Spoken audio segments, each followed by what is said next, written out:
Hi everyone, welcome to Clift Talks. Today I'm going to be covering chapter 3 of Ren's chapters. If you haven't seen the previous two chapters, there, my cat's back.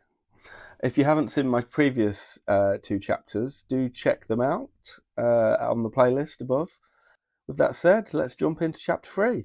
Here we go. My therapist was scowling at my weekly anxiety and depression scores like a detective trying to crack a particularly stubborn case. There were no signs of improvement, and the scores followed no real measurable pattern that were consistent with bipolar. After nearly 2 years of talk therapy and taking enough medications to fill a pharmacy, he sat down with me and he dropped the bombshell that he didn't think that I had bipolar. In fact, he said that he didn't think that I had depression at all. And it was a very odd thing to be stripped of an identity in an instant. The reality was that a 20-minute in and out consultation 2 years ago led to 2 years of swallowing pills that I never needed and devoting so much of my time to managing the condition that I never actually had. The emotions inside me swirled around like... This is something I commented on in chapter 2, that snowball effect, that once you get some kind of diagnosis, then everything clusters around that. And Ren has spent 2 years being medicated for mental illness that he doesn't have. Crazy, 2 years. It's taken him that time to find someone else who can overturn that, essentially, and say, look, actually, you might have something else happening here. 2 years, man, 2 years. Okay. Like a mismatched soup. On one hand, I was full of anger and I was bitter about the whole situation. But I was also hopeful that this new path could offer me the relief that I desperately needed. He told me he was going to refer me to an ME clinic in Bath. I'd never heard of it before, but instinctively true to character, I started researching it online as soon as I got home. Apparently ME is the medical equivalent of a choose-your-own-adventure book, with tiredness as the only consistent plotline. There were no universally accepted reasons as to why the fuck it existed in the first place. It seemed it was largely accepted to be a post-viral condition, but that was all speculative because there were no clear consensus in the medical community what ME even was. The defining characteristic was a tiredness that wouldn't go away with rest. I could relate to this. In fact, I could more than relate to it. For anyone lucky enough to have not have experienced this, if you want an idea of what it's like, force yourself to stay awake for 3 nights in a row. During this time, eat the food that makes you feel terrible, and in this sleep-deprived state, exercise until your muscles give out. By the 3rd day, you'll have a small insight into living with this condition. During the years post-stem cell transplant, where I recovered a lot of my health and functionality, I remember getting COVID and thinking it was a walk in the park compared to the first year of my illness. The difference was COVID lasted about a week. The thick of my illness lasted 8 years. That's a really stark image there of Christian Bale from the Machinist film. If you haven't seen it, check it out. It's very apt in a lot of ways with what Ren's talking about here because of the insomnia that he has and just lack of energy and everything. So it's distracting me a little bit actually from what Ren's talking about here. But that tiredness that he talks about, that fatigue, that, that sense of just constant cloud of feeling drained and withdrawn and just, I guess, unwell, really, must be absolutely horrific. I can't say I've been through that myself in that way, but I can only imagine. And let's keep going.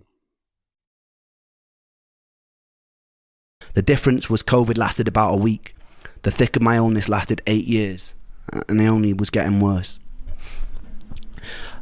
I pinned a lot of hope on going to that first visit at the ME clinic. It was a 6-month waiting list, God bless NHS wait times, but I felt excited to be surrounded by people who would understand me, where I could climb out of this nightmare, but my hopes were pretty quickly crushed during that first visit. I remember walking into a space that looked like a disused classroom where a bunch of people on chairs were sitting around in circles like Alcoholics Anonymous. I could feel a sense of camaraderie and that we all felt like dog shit. We were all confused and we were all desperately wanting to feel better. I believe at the time I was probably the youngest in the group. The group leader waddled in and handed us all a booklet that looked like a school timetable. She then sat us down and told about this new revolutionary technique called pacing, where you write down and track everything that you do in a day, and then you do it less. And then with time, do it more again. The theory being that you have a limited bucket of energy compared to normal people, and you need to protect that and gradually push it. I thought this sounded pretty stupid, so I raised my hand. I told her about the pain in my body. I told her that my muscles twitched constantly. I told her that my bones ached. I told her that my mouth was dry. I couldn't focus. That some days they'd be without mercy and I'd be trapped in bed for the whole day. But the days that I wasn't, I wanted to make the most of it. I wanted to breathe the air and I wanted to live.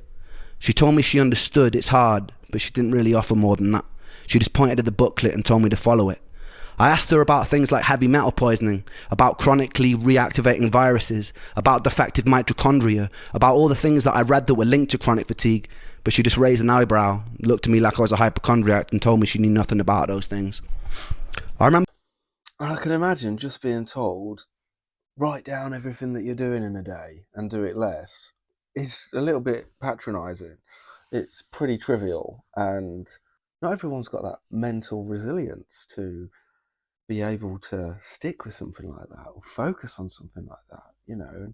And I do think, to be honest, like I've done stuff like journaling over the last few years, and I think these things can have different benefits for different people, but they can also not necessarily have like an immediate benefit. They're not necessarily cathartic. It's not like just getting all your thoughts out on the page and going, I feel better. This is more sometimes about creating a tool for, a professional to, or a therapist or someone to look at and then spot patterns or be able to understand what you have going on a little bit better. I mean, the idea of writing down what you're doing within a day and then doing less of that seems very odd because, well, your days might be different, or you might not, like Ren's talking about, you might not be doing much anyway. If you're in bed all day, what is there to do less of? Be less of being in bed.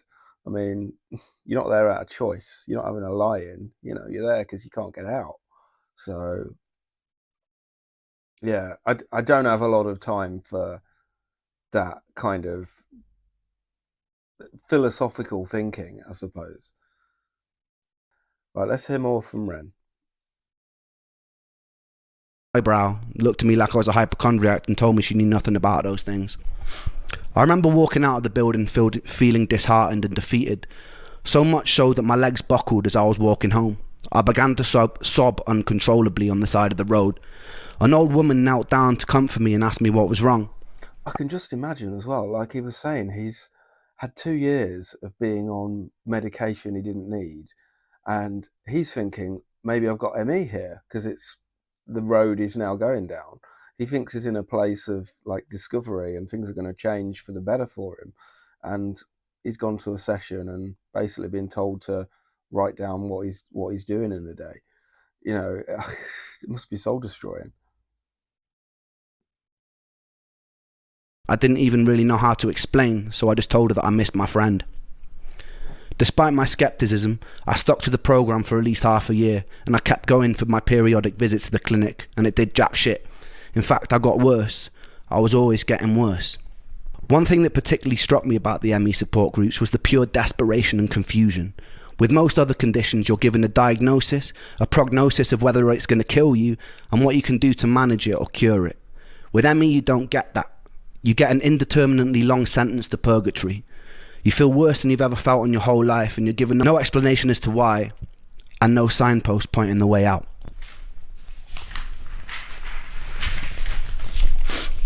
There was no selection bias to the people suffering. Members of the group were anything from esteemed ex-lawyers to single parents to former athletes. One thing I can say, these people were for the most part all extremely driven and collectively mourning their old lives. There's a stigma that because ME's predominant presentation of symptoms is tiredness, that its victims are just being lazy. I can tell you firsthand that me and every single person I've met with genuine ME would rather run 1,000 marathons than have to live another week with the tiredness and the unrelenting fatigue. We were at war with our tiredness, trying desperately to escape it, and some of us would go to extreme lengths to turn ourselves into guinea pigs to try and find ways out. Suicide was pretty common in those online support groups. It was around this time I was swallowed into the music industry. I was out busking on the streets one day and I noticed this sketchy, good-looking Mauritian guy with his arms crossed watching me, really intensely, as though he was studying every lyric coming out of my mouth. He approached me and asked me if the songs I was singing were mine. I said they were. A big smile was painted across his face and he told me he just finished recording Plan B's latest record, which turned out to be The Defamation of Strickland Banks, one of my favourite albums of all time. He was looking for a new project to sink his teeth into and he asked me if I'd come to London to record. We got into it. The whole time I felt dreadful, but this was a lifelong dream materialising in front of my eyes. So bit by bit, when I could, I'd get the train to London and start chipping away at my first ever album. I didn't really let on how I was feeling during this time because I didn't want to sabotage it. There would be times I'd finish up in the vocal booth after doing the take, excuse myself to go to the toilet, throw up from the dizziness I was experiencing, sometimes with specks of blood, and then I'd go back and pretend that nothing had happened. I'd be sitting around with the whole room spinning and would pretend I was fine. There was only so long that I was able to keep this up. Eric told me it'd be a cool idea for me to start going to industry. Yeah, I can relate to that as well, because you think if things are going really well or something positive's happening to you, you just don't want to jinx it. You just don't want to bring in those negative thoughts, those bad experiences that's going on. There's a sense of kind of disconnect that you're trying to block that out from what else is happening in your life, and that's a very real experience. And yeah, I mean, good on Ren for doing that, because obviously this led to his first album, Record Angels. Okay, let's keep going. Was able to keep this up. Eric told me it'd be a cool idea for me to start going to industry showcases and start building buzz. Performing live like this was a whole new level of taxing that I wasn't ready for, but I was so ferociously ambitious that I just ploughed through.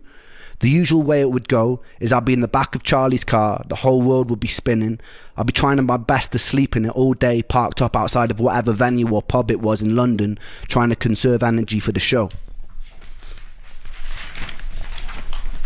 Sometimes I'd cry a little before I performed. My whole body would be burning. Then I'd brush it off and I'd get on stage and I'd perform as best I could. People would come up to me at the end, pat me on the back. I'd smile and pretend to be charismatic. Then I'd get back in the car and I wish I was in bed and have to endure a 3-hour drive back to Bath from London. There was only a few shows where I could keep pretending. I'd usually be trying to disguise the fact that my body was trembling through the fatigue and pain. Eventually I started crying mid-set. It became blindingly obvious to everyone working with me during that time that something was very wrong. I told Eric that I needed to take some time out. My plan was to live at home with my mum for a month maximum, get my energy back, and come and finish the record. That 1 month turned into 2 months, turned into 3 months, turned into 6 months. I'd pushed myself to total burnout. The distance led to me and that angel breaking up, in part because it was difficult to navigate a relationship when you have so much brain fog, and I didn't know what it was well enough to be able to explain it to her at the time. With a loud thud, I'd been jolted out of a Shakespearean storyline, I lost the record deal, and I couldn't get out of bed. My friends from Trick the Fox never really called to check up on me. It felt like the whole world was moving at lightning speed without me. I had this amazing opportunity right in front of me, and I was chained to the floor. I was alone, I was sick. I wished that my condition would get it over with and kill me, but it... That's rough. It's so difficult being able to explain what's going on to other people around you when you don't know what's going on yourself, and if people notice that you're not right, if people have enough empathy or enough care or interest, they'll bother to ask how you're doing and check up on you. But if they're not that way inclined, or if they're just not that close to you, then so many people, this just goes over so many people's heads. And being able to put words to how you're feeling and what you've got going on is very difficult when you don't actually know what the problem is. You've just got a list of symptoms. That couldn't have been easy for him. Right, let's keep going. I was alone, I was sick. I wished that my condition would get it over with and kill me, but it wouldn't, and it felt cruel that it wouldn't. It just let me rot in bed. The whole world would continue to turn, and I would rot. In the next episode, I'm going to tell you about a fight with a television and losing my anal virginity to an 80-year-old man. Stay tuned for that. Is that a joke?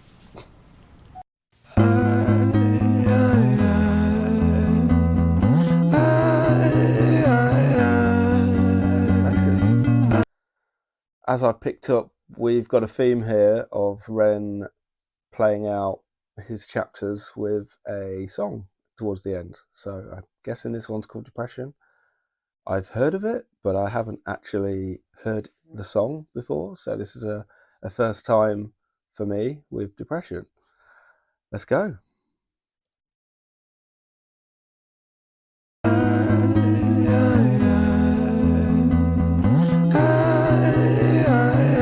My thought patterns are composed by a time bomb for an author, like pigs to the slaughter. A symphony of self-doubt sings out, breath starts getting shorter, running water. It's the state that I wish to become. Instead, concrete envelops my movement and I'm rendered deaf and dumb, unable to heed the advice of others. Don't tell me things will get better, cause so far things haven't gotten better. I've got the sweater, poster child, bipolar, ADHD, therapist, wet dream. I don't want to talk about my father, I don't want to talk about my dead friend, I don't want to talk about myself. I'm sick of talking about myself. I'm sick of talking about myself and realizing that talking about myself never ever helps. Still, I call for help, cause I really want help. But the pills didn't seem to help, and the therapist didn't seem to help. But still, I want help. I've danced with the devil in hell, I've sat in a prisonless cell, and here I always dwell, in this prison in myself. I do this thing where my mind travels back to the golden age. You know those times where you were carefree and everything was golden? The golden age. You know those times where everything was golden, where you were carefree and everything was golden? The hardest thing I ever had to do was come to terms with the fact that that time never really existed. I've always felt so fucking detached and broken, bruised and mismatched. Find it hard to relax, living under the cracks. Tried to fill in the gaps, lying here on my back. Still, I can't find it. Sense of peace in my mind declined it. Pulse increase and my sweat combines with a feeling so deep I fall inside it.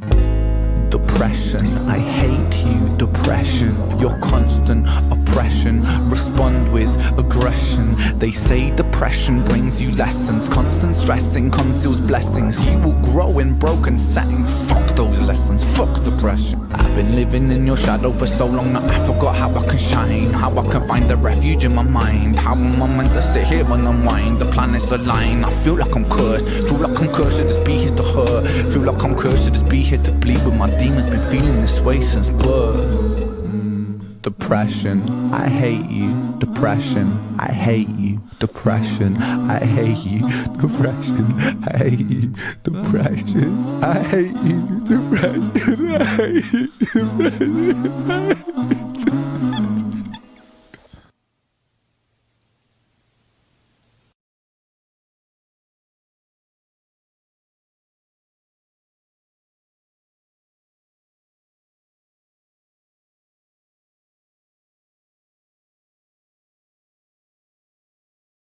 Don't know what to say after that.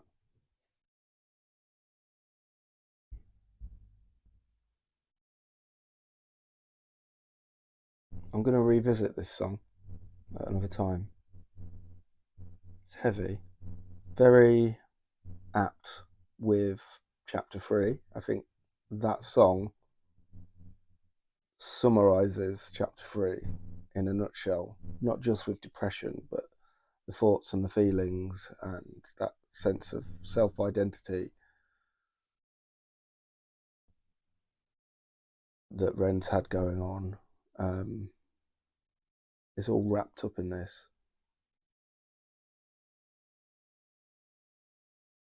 It's such a raw performance as well. I feel like he's starting out as if he's doing a reading, and then the tempo builds a little, and obviously it becomes a much more emotional piece towards the end where Ren's just breaking down really, and that just sort of frustration and hopelessness and anger and just, yeah. Okay, I'm going to leave it there for today. That was a heavy one for me, definitely.